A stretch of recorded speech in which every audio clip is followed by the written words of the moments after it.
반갑습니다. 원빈입니다. 붓다의 마음을 세상에 전하다. 붓다스쿨 촉독 시간입니다. 오늘은 슬로우 싱킹 가지고 왔습니다. 황롱문 지음 위즈덤 하우스 출판사입니다. 표지에는 속도를 늦출수록 탁월해지는 생각의 힘. 1분밖에 생각할 줄 모르면 1분 걸려 해결할 문제밖에 못 푼다.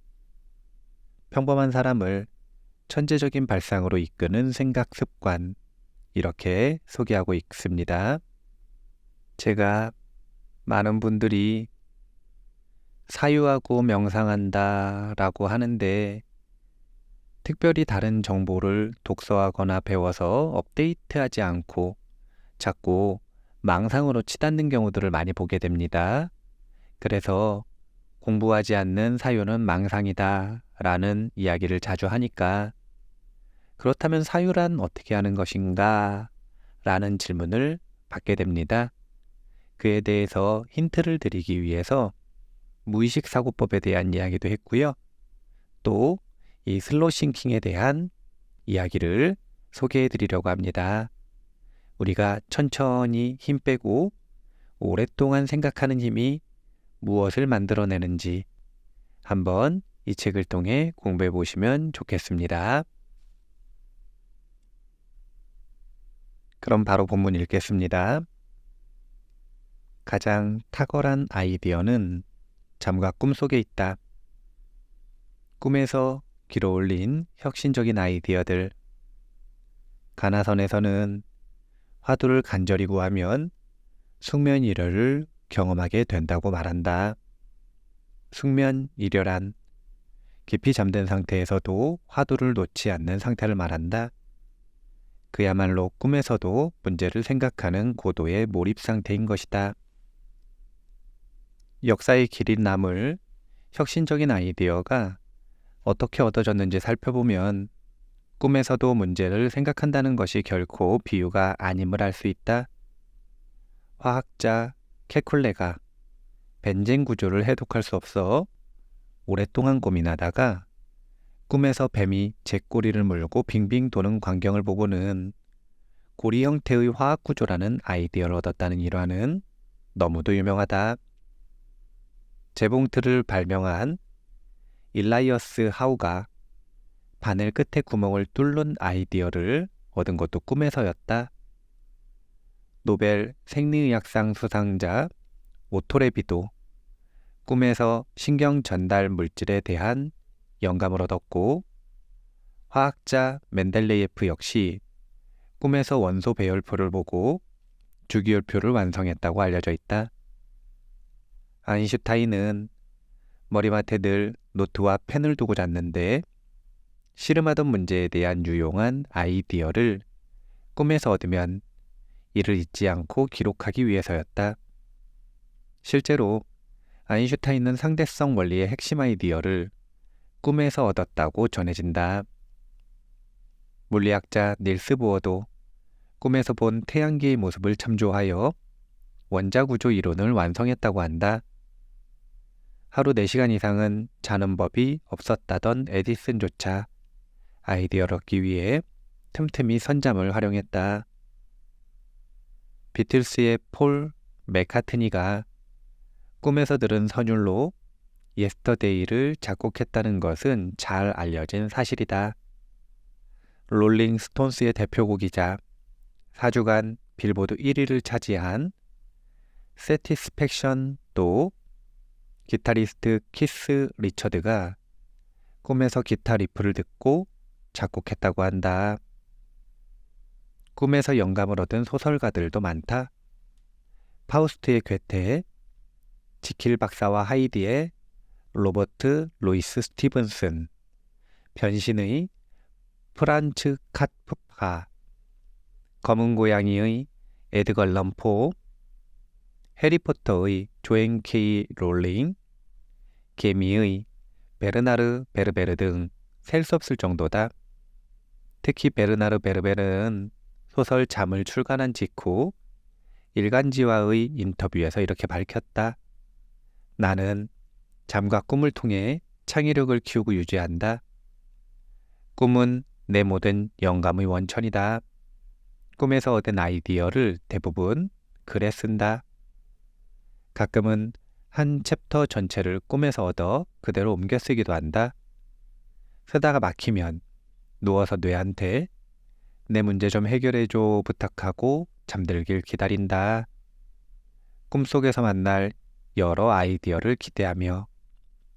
대체 잠을 자는 동안 우리 뇌에서 어떤 일이 일어나기에 이토록 창의적인 아이디어를 떠올릴 수 있는 것일까?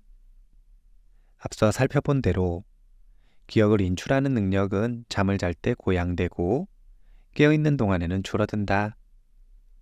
수면 중에는 기억의 인출에 관여하는 신경 전달 물질인 아세틸 콜린이 많이 분비되고 전두엽이 비활성화해 의식 깊은 곳에 있는 장기 기억이 쉽게 인출되기 때문이다. 그런데 전두엽이 비활성화되면 장기 기억에 쉽게 접근할 수는 있어도 문제를 찾아 해결하려는 적극적인 의식도 사라진다는 것이 문제다. 쉽게 말해 우리가 잠을 잘 때 창의력을 10분 발휘해 천재적인 뇌가 되지만 문제의식이 없어 이를 활용할 수 없는 것이다. 슬로우 싱킹을 통한 몰입으로 이 난관을 뛰어넘을 수 있다.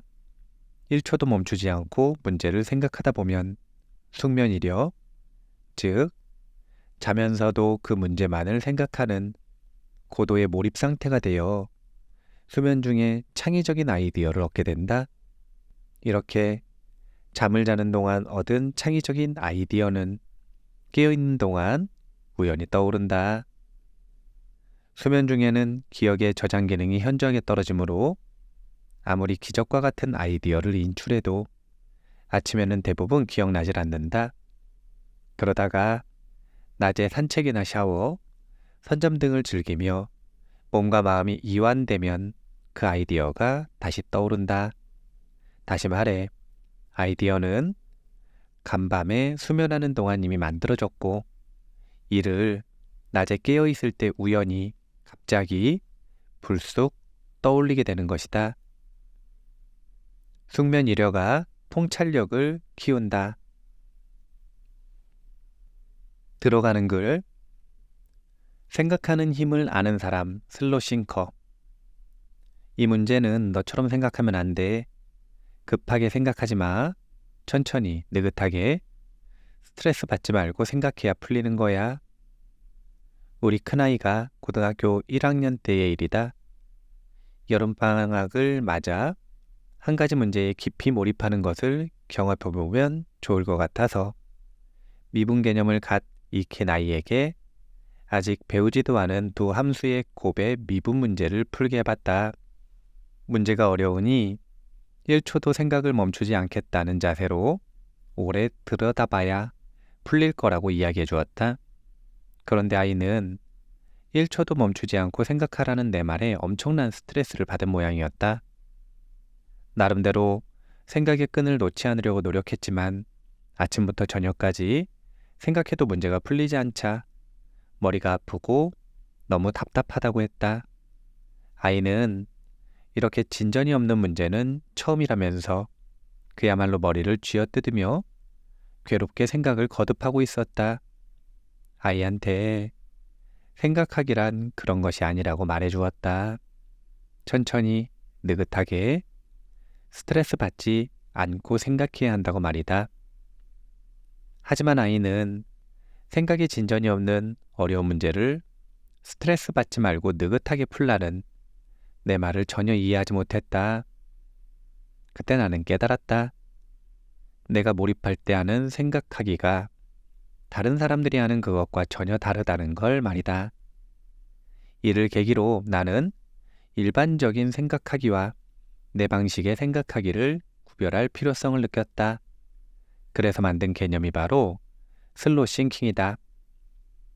슬로우 싱킹은 생각할 때 괴로움이나 스트레스 없이 편안하고 이완된 상태를 유지하되 집중하는 주제에 대해서는 생각하기를 1초도 멈추지 않겠다는 자세로 생각의 끈을 붙들고 있는 방식이다. 내가 몇 달 혹은 몇 년 동안 고도의 몰입 상태에 있으면서도 지치거나 피곤하지 않았던 것도 그냥 생각한 게 아니라 슬로우 싱킹을 했기 때문이다. 만유인력을 어떻게 발견했냐는 질문에 아이작 뉴턴은 내내 그 생각만 했으니까 라고 대답했다. 알베르트 아인슈타인도 나는 몇 달이고 몇 년이고 생각하고 또 생각한다 라고 말한 바 있다. 바로 이 말들에서 우리는 천재성의 비밀을 엿볼 수 있다. 그 비밀은 사실 단순하다. 우리가 뉴턴과 아인슈타인의 머리를 가질 순 없어도 이들의 생각하고 또 생각하는 몰입적 사고는 따라할 수 있고 그러기만 해도 엄청난 잠재력을 끌어낼 수 있을 것이다. 문제는 사람들 대부분은 이처럼 생각하고 또 생각하는 일을 어려워한다는 것이다. 아마 생각한 지 1시간도 안 돼서 머리에서 쥐가 나는 것 같다고 하소연할 것이다.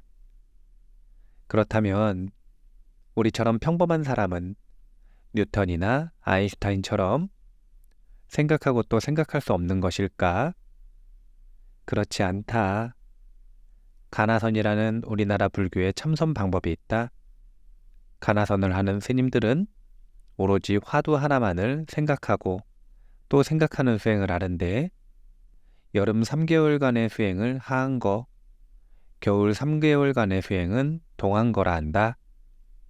스님들은 이렇게 몇 달을 연속해서 생각해도 탈이 나기는커녕 오히려 평온하고 행복한 상태에 도달한다. 따라서 스님들처럼 지치지 않고 연속해서 생각하는 방법을 터득한다면 누구나 뉴턴처럼 내내 그 생각만 할 수 있고 아인슈타인처럼 몇 달이고 몇 년이고 생각할 수 있을 것이다. 슬로우 싱킹은 조선시대 선비들의 정좌, 곧 바른 자세로 앉아 천지만물의 이치를 생각하고 또 생각하던 수행 방법과도 비슷하다. 동시에 천재 수학자 스리니바사 라마누잔의 명상적 사고와도 흡사하다. 그는 난제를 해결할 때 명상하듯 생각했다고 하는데 그러면 꿈속에서 신이 답을 알려주었다고 한다. 헝가리 출신의 또 다른 천재 수학자 에르데시 팔은 졸면서 생각하기로 유명하다. 이 역시 선잠을 적극적으로 활용하고 잠자는 동안에도 생각의 끈을 놓치지 않는 슬로우 싱킹과 매우 유사하다고 할 수 있다. 아무런 진전이 없어도 계속 생각하고 또 생각하면 몰입도는 올라간다. 앞서 소개한 가나선, 정좌수행, 천재 수학자들의 사례에서 이를 여실히 확인할 수 있다. 사고의 진전이 없는 상황에서도 문제 하나를 계속 생각하면 몰입도가 올라가는 것을 나 역시 수없이 반복해 경험했다. 슬로우 싱킹이 중요한 이유가 바로 여기에 있다. 슬로우 싱킹은 지치지 않고 오래 생각할 수 있다는 점에서 몰입도를 올리는 가장 강력한 엔진이다. 슬로우 싱킹으로 고도의 몰입 상태에 도달하면 해야 할 업무나 공부에 흠뻑 빠져 최고의 기량을 발휘할 수 있다. 그러면 혼신을 다했지만 지긋지긋했다는 고통스러운 최선이 아니라 혼신을 다할 수 있어 좋았다는 즐거운 최선을 경험하게 된다. 그 결과 해야 할 일이 좋아하는 일이 되는 마법과 같은 일이 일어나 행복한 최선이 가능해지고 행복하니까 지속 가능한 최선이 된다. 또한 슬로우 싱킹에 의한 몰입은 아무도 해결하지 못하는 고도로 복잡하거나 창의력이 필요한 문제를 해결하는 가장 강력한 도구다. 이를 잘 활용하면 인공지능과 경쟁해야 하는 4차 산업혁명 시대에 독보적인 경쟁력을 갖춰 자기 가치를 높일 수 있다. 나는 그간 몰입적 사고에 대해 소개하는 작업을 활발히 해왔고, 나의 몰입 체험과 몰입의 원리에 대해서는 전작 몰입, 몰입 두 번째 이야기, 공부하는 힘에서 충분히 다루었다. 내게 남은 과제는 더 많은 사람이 자기 삶에 몰입을 활용하도록 안내하는 것이다. 그러려면 다양한 상황에서 어떻게 몰입을 이끌어낼 것인지, 그러기 위해 어떻게 슬로우 싱킹을 활용할 것인지와 실제 사례를 소개할 필요가 있다. 내가 이 책을 쓴 이유가 여기에 있다. 따라서 이 책에선 슬로우 싱킹과 몰입이 실제로 어떻게 작동하는지 소개하기 위해 다양한 사례들을 담았다. 요즘은 제가 시험이 얼마 안 남은 고시생인지 합격생인지 모를 정도로 행복합니다. 어느 사법시험 준비생의 이 말은 슬로우 싱킹이 우리 삶을 얼마나 풍요롭게 행복하게 할 수 있는지 보여준다. 이뿐만이 아니다. 46시간 슬로우 싱킹을 한 끝에 마침내 수학 문제를 풀어낸 중학생, 평소 같았으면 풀 엄두도 못 냈을 어려운 문제를 6일간의 슬로우 싱킹으로 해결한 대학생, 약한 몰입과 강한 몰입을 번갈아 체험하면서 직장에서 발생한 문제를 모두 해결한 산업체 연구원 등 슬로우 싱킹과 몰입의 위력이 얼마나 대단한지, 그 경험이 삶에 어떤 궤적을 남기는지 확인한 사람들이 많다. 이들은 슬로우 싱킹을 통해 뉴턴이나 아인슈타인처럼 오랜 시간 지치지 않고 내내 하나의 생각만을 할 수 있었다. 즉, 자신의 두뇌가 최대로 가동되는 상태를 만들 수 있었던 것이다. 평생 도전해도 풀 수 없을 것만 같던 문제를 오랜 슬로우 싱킹을 통해 해결한 경험만큼 멋지고 값진 것이 또 있을까? 이런 경험은 어떤 가르침으로도 대체될 수 없다. 인생이 공허하고 일상이 만족스럽지 않다면 평소 내가 어떤 방식으로 생각하고 있는지 돌아볼 필요가 있다. 우리가 하는 여러 행동과 마찬가지로 생각 또한 습관이다. 그리고 그 습관들이 작은 변화를 만들고 중력처럼 행복을 끌어당긴다. 생각의 습관을 바꾸면 인생이 달라진다. 좋아하는 일을 해야만 행복해진다는 말을 뒤집어보라. 해야만 하는 일을 내가 좋아하게 만든다면 굳이 행복을 찾아 헤맬 필요가 없다. 행복의 비밀은 내가 해야 할 일을 내가 좋아하고 잘하는 일로 바꾸는 데에 있다. 누구나 그 일을 할 수 있다. 슬로우 싱킹은 특별한 기술이 아니다. 누구나 따라하고 시도할 수 있는 단순한 생각법이다. 이 단순한 방법은 강력한 생각에 엔진되어 탁월한 아이디어를 끌어내고 불안과 스트레스로 집중할 수 없을 때 안정감을 찾아준다. 앞서 말했던 것처럼 이 책을 고른 이유는 사유하는 방법을 알려드리기 위해서였습니다. 우리가 무엇인가 긴장해서 이것저것 따지는 생각하는 힘 말고 힘을 빼고 하나의 주제에 자신의 삿띠를 두고 오랫동안 궁구하는 사유하는 방법을 꼭 배울 필요가 있습니다. 이 사유는 많은 어려운 문제들을 해결하는 것은 물론이고 그 자체로 몰입의 기쁨을 불러일으키는 좋은 도구가 됩니다. 오늘 슬로우 싱킹 다 읽었습니다. 붓다의 마음을 세상에 전하다. 붓다스쿨 촉독 시간이었습니다. 감사합니다.